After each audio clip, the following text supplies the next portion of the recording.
Mari kita semua membaca di dalam Kejadian 30 ayat yang pertama. Ayat ini berkata begini: ketika dilihat Rahel bahwa ia tidak melahirkan anak bagi Yakub, cemburulah ia kepada kakaknya itu, lalu berkata kepada Yakub, "Berikanlah kepadaku anak, kalau tidak, aku akan mati."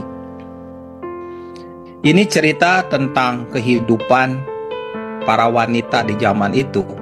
Dalam Perjanjian Lama ada satu gambaran kalau wanita akan tercela hidupnya kalau mereka tidak punya anak. Itu adalah hal yang menjadi cela. Banyak wanita gak bisa berdiri tegak, gak bisa menegakkan kepala, karena urusan mereka gak punya anak. Pada saat itu, Rahel melihat Lea punya anak, mungkin setahun satu. Ini lahir Ruben, lahir Simeon, lahir Lewi, lahir Yehuda.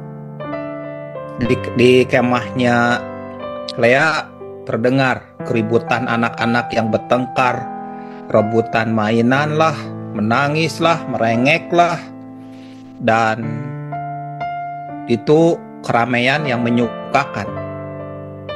Walaupun itu melelahkan, tapi wanita-wanita punya anak itu menggembirakan. Berbeda dengan tendanya Rahel yang kosong, sepi, dan gak ada suara. Gak ada suara anak-anak terutama. Makanya Rahel meminta kepada Yakub, "Berikanlah kepadaku anak, kalau tidak aku akan mati." Dia meminta anak, dan ini menimbulkan reaksi daripada Yakub yang marah. "Emang aku ini Tuhan yang melarang kamu punya anak atau membuat kamu bisa punya anak atau tidak?" Nah, kurang lebih Yakub punya respon seperti itu. Sebenarnya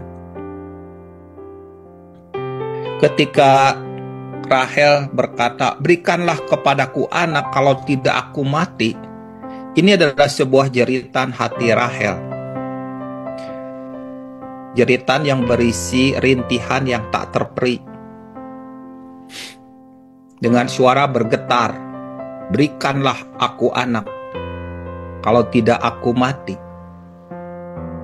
Suara ini juga banyak dirasakan wanita-wanita yang nasibnya sama seperti Rahel.